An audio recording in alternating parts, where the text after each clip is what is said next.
Welcome everyone to the Winning Together podcast, where the clinician and the coach crack on recovery, adaptation, and figuring out a way to run to the coronavirus versus running away from it.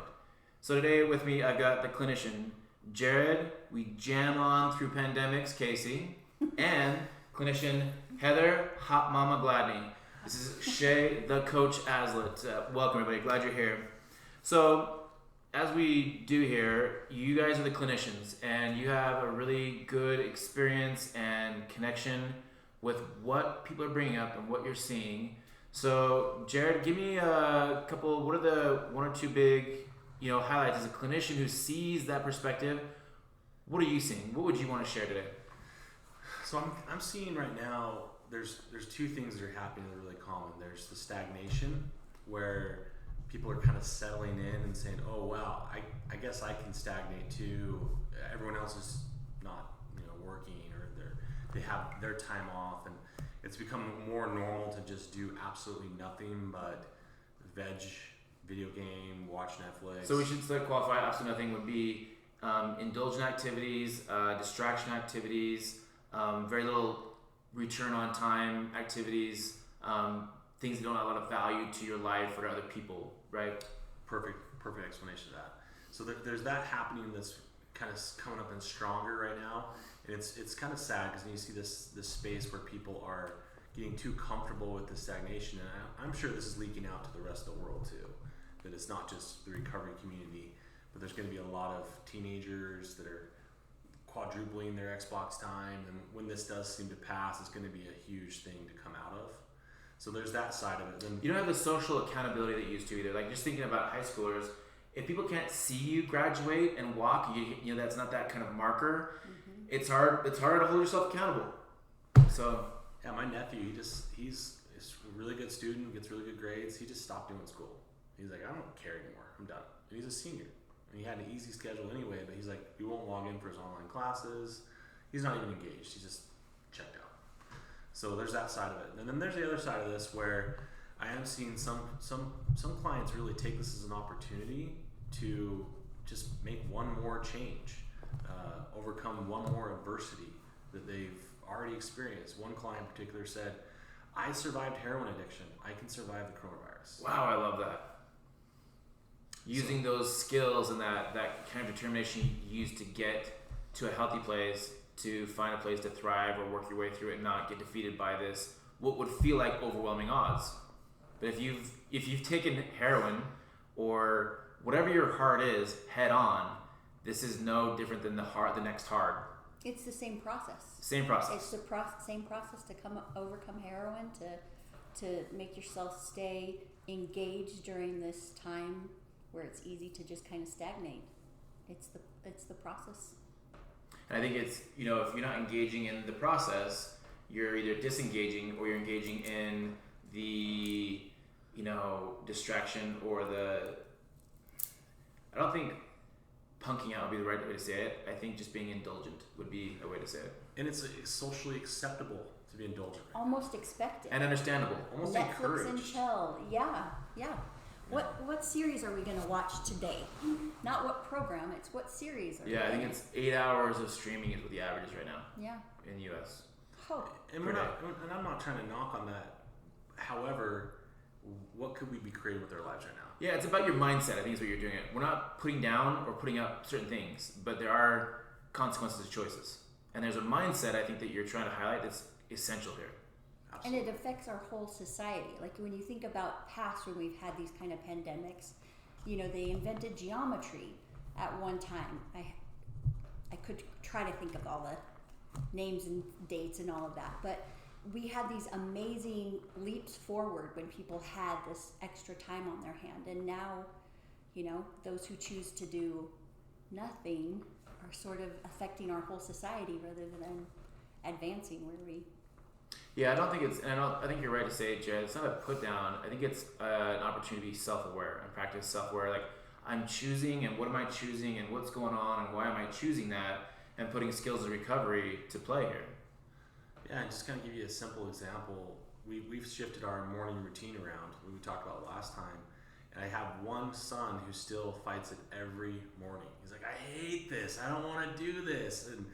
And the other kids have all kind of gone in line, and now they're enjoying it more. Mm-hmm. They're engaging more. Kids love routine and structure. They thrive in it. And we need it. As adults, we need it too. And just because we get a free pass to not have as much routine, we still need to have healthy routine, or else we're going to go backwards. We're not going to improve. We're going to struggle, and it's just going to get harder. And if you don't do hard now while it's, let's just say, moderately difficult, when it's super difficult, it's going to kill you, either emotionally, spiritually, or physically. Yeah, it's not, it doesn't kill you dead, but you can be the Walking Dead. You can be not alive in your life, but still going through the motions and, not improving those relationships or connecting with people or finding a way to experience joy. Sure. And I think one of our most vulnerable ages right now are the college kids who don't have, who are sort of reaching out on their own, and so they don't really have the parental influence, and they don't have the the self-awareness maybe that you get as you get older. And so there's a lot of at a time when you should be inventing and discovering and doing all of this great stuff, you're kind of stagnating at that imperative age. And I think that we're going to see a huge influx in the recovery area with those ages. Yeah, for all sorts of reasons, right? Yeah. And I think you're already seeing so much of, you're spending more time online without balancing it out or putting some discipline or structure around it. We already have seen that brings complications to a recovery setting. As a coach, trying to help people understand that you can not be doing illegal drugs or, consuming alcohol every day, but if you're treating an app or your online time or avoiding other activities or engagements to check out are as harmful or can be as harmful as doing things that are illegal. Just to kind of put it in perspective, I was at a marriage and family therapist training last year before all this stuff happened. 200 counselors all together, and we're talking about social media and all the things that are happening online that our children are getting into. And a large part of the conference was dedicated to teaching us how to spot red flags. Like, how are your kids getting on these dangerous websites, or how are they getting onto the dark web, and how are they getting predators in their lives, and how to protect them. And one particular professor was really big on this harm reduction online model of, we're just going to work on harm reduction, try to make it as low as possible, the damages. And I just proposed to him and said, why do our teenage kids need to have so much access to media? Why do they even need to have cell phones that have smart technology in them? Why can't they all have dumb phones? He literally laughed at me, and he just said, that's not even a feasible goal. That's not even close to practical. So it's like the option of like, why does it have to be safe sex? Why can't abstinence be an option? Yeah. It's like, how about just no sex? Right? Absolutely. And I think in a time like this, what I really like, one of the themes you brought up earlier while we're preparing for this was some humility of seeing that and choosing to be humble versus being compelled to be humble, and kind of that pride that comes in also of kind of ignoring maybe the red flags or things that life is proposing to you. Talk to me about that a little bit. Yeah, there's this space where we have everything going on around us. It's getting complicated. It's getting harder. And we can either engage in that and let it humble us and say, all right, I'm going to take this as feedback. I'm going to see all this new junk as feedback in my life, and I'm going to change and improve and do something different. Or I'm going to dig my heels in even more and keep resisting it and holding on to what it was before. And we're starting to see that theme kind of come up. The world has changed. It's never going to be what it was before. People don't really believe that when they hear it until they've experienced it. Mm-hmm. And this adapting process takes some time. And there's two analogies that I share and I love. And the first one is the blade of grass that doesn't bow its head before the lawnmower gets its head chopped off. And you don't have to get your head chopped off before you can say the lawnmower is coming. I'm gonna just duck so I don't get my head chopped off. And the other one is, the story, the analogy of the hound dog. There's two guys walking past this cabin, and there's this hound dog, and he's on the porch, and he's just yowling and howling and wailing. The guy's like, why is he wailing? Well, he's sitting on a nail. Well, why is he doing that? I don't know, but I guess when he's done hurting, he'll get off. And you don't have to sit there on the nail and howl and howl and howl. You can just get off and move forward. And I think that's, what you're pointing out is there are all sorts of signs and awareness. And recovery is about awareness in so much. And allowing what's going around you to help you with that awareness to honor what was, feel what you're feeling. It's okay. But then it's choose, it's adapt or die. And I'm not saying that as being, kind of fatalistic, but at the same time, it is adapt or die. Well, and a lot of us have been really comfortable for a long time where change has only kind of come in bits and pieces. Maybe grandma died or mom passed away. Yeah, those are things where you're talking about being compelled to be humble, right? There's these compelling moments. The whole world is experiencing a big push to be compelled to be humble and to do good and serve each other and these other things. But we have this choice inside us. Am I going to listen to that feedback, or am I going to keep fighting it and holding on to what I've been having? So I'm going to, if I receive this compelling, can I do something with it or not? Okay. How have you seen, Heather, people adapting? So we talked about the process earlier, right? What is that process? What are some of the ways that we adapt as we choose to? Well, I think right now this is kind of a polarizing thing, and so just adapting by being able to listen to other people and kind of take in information and run it through your filter is a big way to adapt. I think the adapt or stagnate is a good analogy, and I think it's really easy to be overwhelmed by everything that's going on. And so the adapting to it really takes some work and really takes some energy to put into that, to figure out, what does this mean for me? How is this going to affect me? And how can I change? What do I need to do? And we're so inundated with information of, wear your gloves. Oh, gloves do nothing. And all these contradictory things that it's really, you have to kind of search yourself a little and find those that you trust and reach out to them and let the other things kind of go. I've learned to adapt in my personal philosophy. The way that I practice my recovery is I'm responsible. The pandemic, it happened. It's my fault, and not that I caused it, but it's my responsibility to choose how it plays out in my life. And it's not, you can't control things you can't control. But I've learned that my power rests in me when I'm responsible for how I show up in my life, no matter what is going on around me. So what are some ways that we can show up and, in our lives like we said we would? How can we be responsible? I think a lot of this comes down to creation. Am I going to create something with my opportunity here? Oh, I love that. Can we see this as an opportunity to grow? There's so much limited view right now. I look at, all right, we're in Utah, and Utah is a very strong state. Economically, it's been really strong. It's healthy. It has a lot of advantages. A lot of good things are here. But they've probably given us some extra time to prepare and work through some things, and maybe be better afoot in a month or two from now when things get even worse, saying they do. But then I look at, I've got friends in other places in the world, and a friend of mine in Brazil, they don't have food storage. They don't have any extra money. They don't have good health care. They don't have any extra support from their government. There's nobody bailing out the local businesses down there. In fact, if they go outside, a policeman escorts them back into their house, and it's military police. It's machine guns. It's not pistols. It's martial law. It's martial law. And they're scared. They don't have the excess that we have.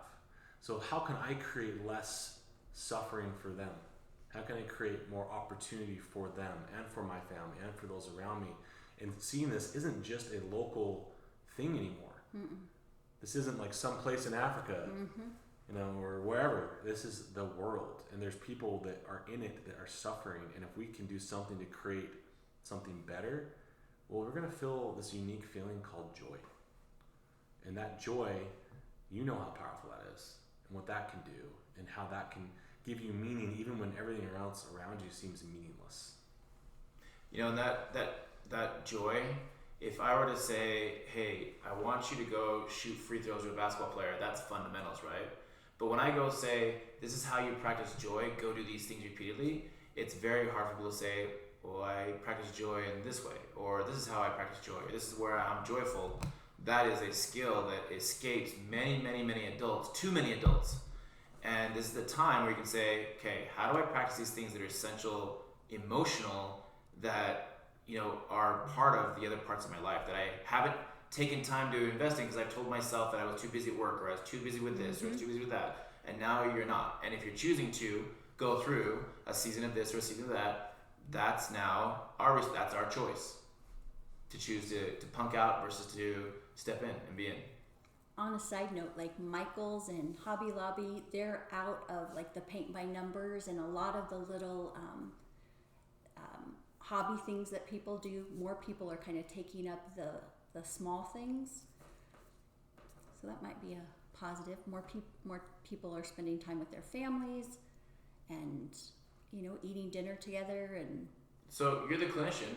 How important is that, the small things? That's everything. I mean, you get to recovery, you get to joy, you get to wherever it is you want to go by the small things. It's not these leaps and bounds and, I'll wake up tomorrow at 6 and then I'll do everything perfect.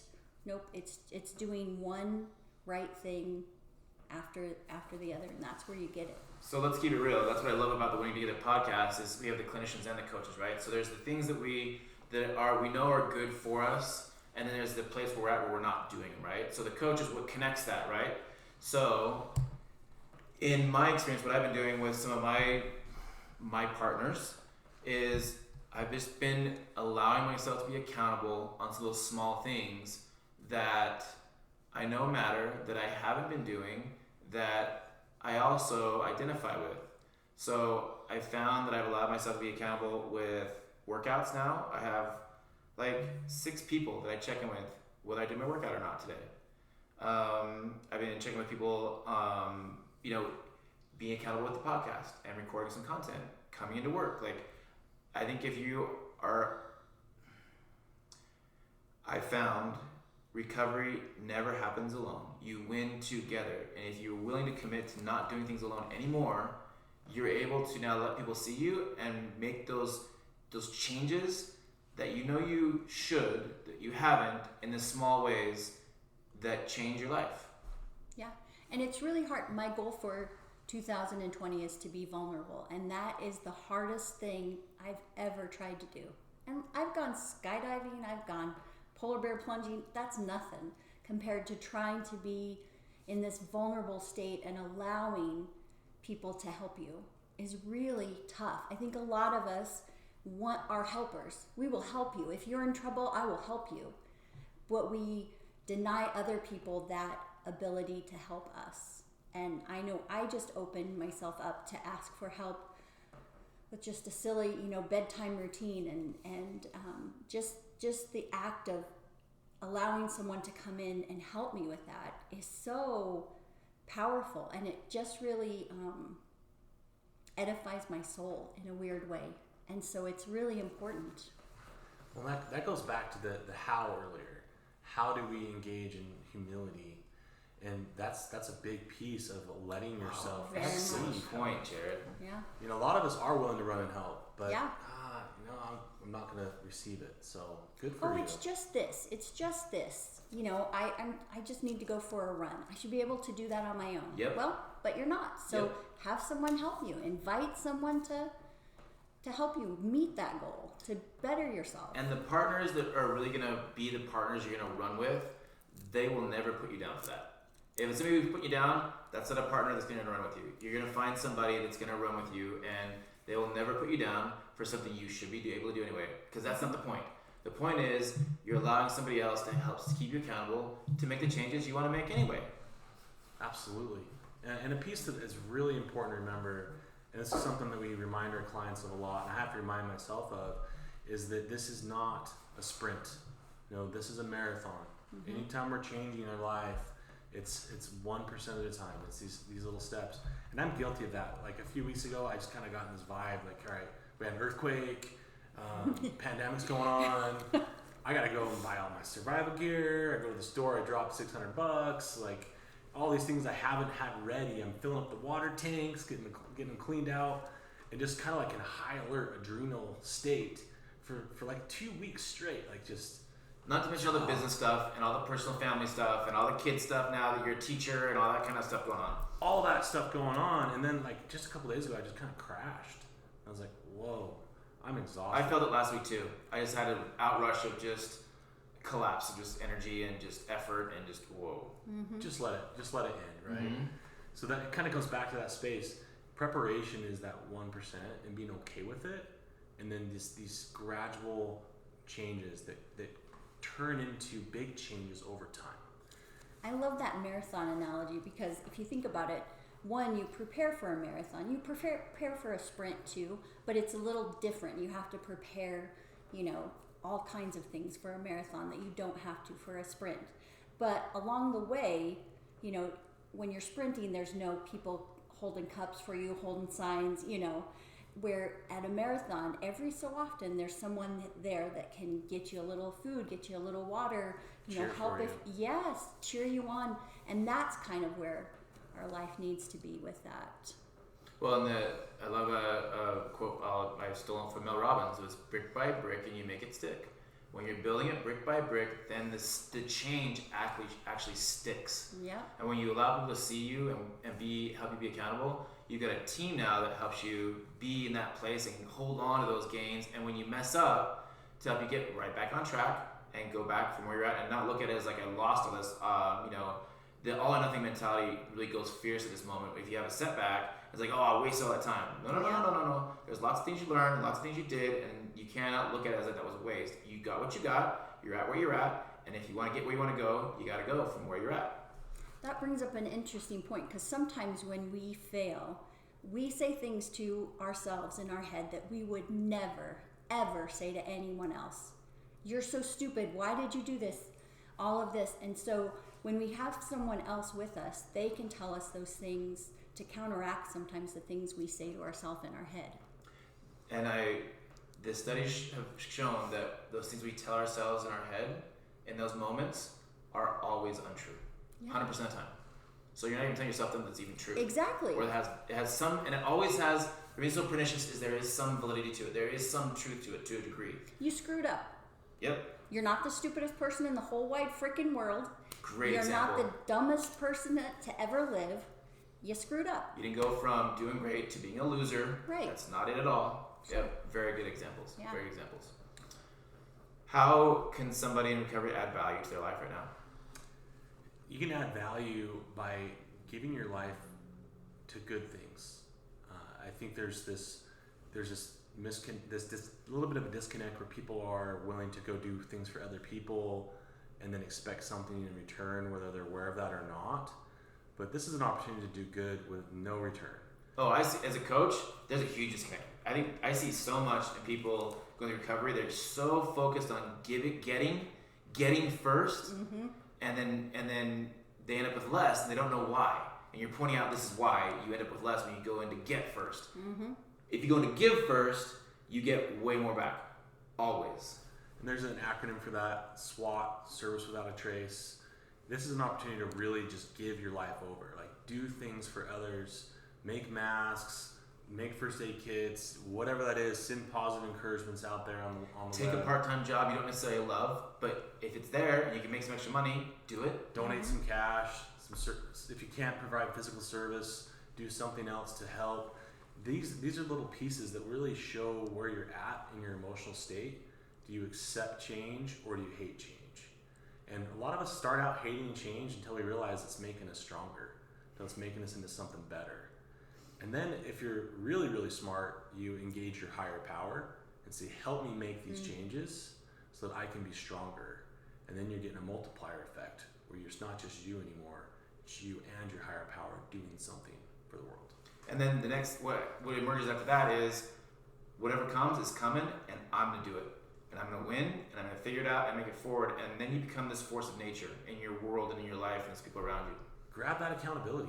Grab That's it. awesome. Own it. I was just with a client and he said, I feel like I want to be a good man. And I said, are you a good man? And he said, I am. Because I look back and I see the selfish, self-centered person I used to be, and that's really uncomfortable to me now. I don't want to be that. And so that's one way you can measure growth. I love that. Like, who do you choose to be now? You know, Yeah. you are, okay, there's Shay the punk, and there's Shay the rock star, and in this moment, who am I choosing to be? Okay, choose rock star. Choose rock star. You chose punk, okay, make it right, and move forward. Go. I Great. love that. That's the last piece I'd add is just be right now. Practice be. We're human beings.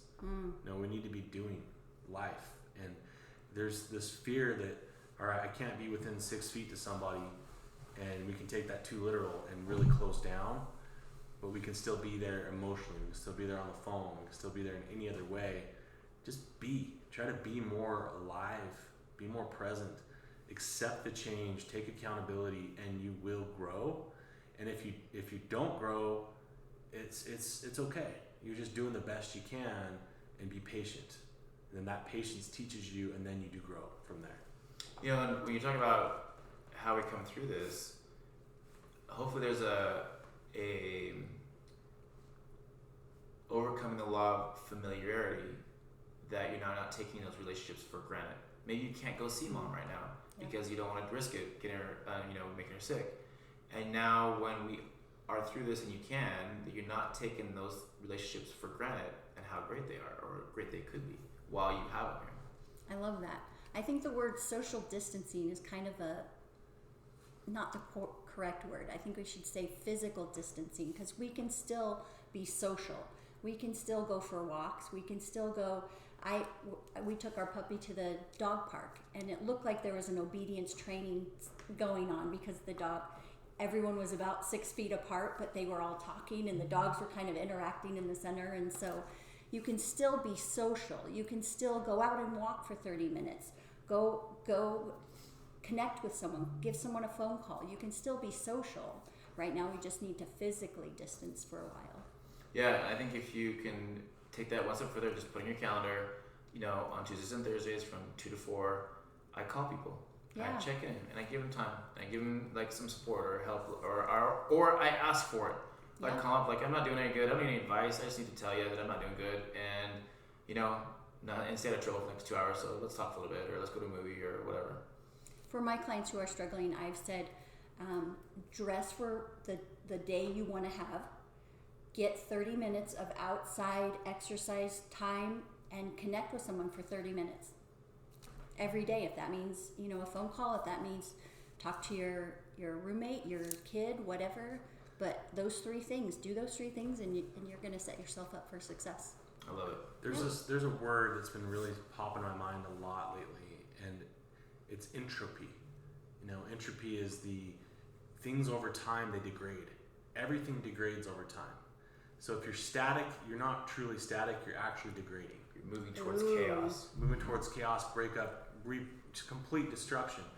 But entropy is happening all the time. And we are either forging ahead to resist it, or we're letting it happen to us.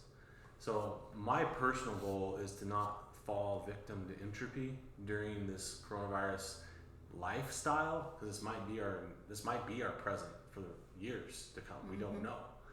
But to forge ahead and create something better for myself, my family, my friends, my people in Brazil, my friends anywhere in the world, anyone.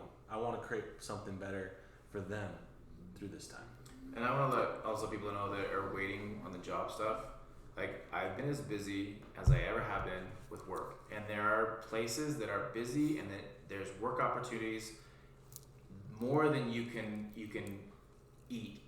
All you can eat job opportunities are out there if you will take responsibility now, because there's going to be the second wave of, you know, pressure from this virus, and the adapt now puts you in a place to handle that more capably in the future. But don't fall victim to the but it's gonna hurt my resume if I do, you know, Grubhub, or it's gonna hurt my resume if I'm working at Walmart. Nobody is gonna look back and say, oh, I had a Walmart. During the pandemic, it looked like you just took what you could get and looked down at it. Yeah. And I can say that from experience, because Yeah. I went through the last financial crisis and had some pretty ugly holes in my resume. And when I went to interview for jobs, I lost everything during, you know, the 2006, 2009 economic drop. Oh yeah, me too, man. I lost my house. Nobody cared. Yeah. It's not going to hurt you. Ignore the buts. Use the word and do your life. And put yourself in, using the word and, 4 months from now, and you're in a job interview, and you're with another candidate equally qualified, and you say, I went and got a job at Grubhub and at the pizza store, and your person said, oh, I just sat back and looked at my benefits, but I beat like 3 video games. Mm-hmm. Who's going to be more impressive? Like, who is going to be the one that gets the job? All he's considered is the person's like, I did what I could do, and when I'm working for you, I'll get it done. I'll figure it out. And if you were on Grubhub, you might know that he likes a ham and cheese sandwich, and you're like, I delivered your ham and cheese sandwich. Who knows who you know? you're going to meet? But you're staying connected. You're staying out there. You're staying involved. You're not. It's always easier to find a job when you have a job. Amen. That's a known. It's the law of the economic job life in America today, right? Right. Okay. Absolutely. I heard something really interesting. I'll wrap this up. I've been reading a book called Thinking Fast and Slow by the Nobel Prize-winning economic Nobel laureate economist Daniel Kahneman, and he talks about in this that luck is the main reason that Google's alive, or that, you know, Jeff Bezos did what he did, or that, you know, maybe Utah Bill Gates got what he got. Yeah, or that Utah is not as, you know, in bad a situation as Louisiana with the coronavirus. There's a lot of luck that we don't account for, right? And that's been really interesting to see how I've been reacting to that and look at the data. And I heard something yesterday that really resonated with me, and it was, in the end, luck is always earned. And I thought, so create your own luck, but in the end, luck is always earned. It comes out somewhere. Yeah, maybe Google got the lucky break that the person didn't buy them for $1 million when they could have, but they earned it over time. They still had to do the work, show up, make the choices, make it happen. So I thought that was really good. So maybe there is more to luck in our lives than we can see or acknowledge initially, but in the end, luck is always earned. And in the end, value is always noticed. The universe, it's a law of the universe, it will notice if you are giving your best effort, and it will reward it. It's just cause and effect. That's how it is. Love it. Okay, let's wrap it up. Thank you, Heather, for joining us on the Winning Together podcast today. It was great to have you. Thank you guys for having me. Look forward to more. And Jared, thank you for your wisdom. And this is the coach. We're going to wrap it up today and win together. Okay, guys. Win Bye. together. Thanks. Thank you.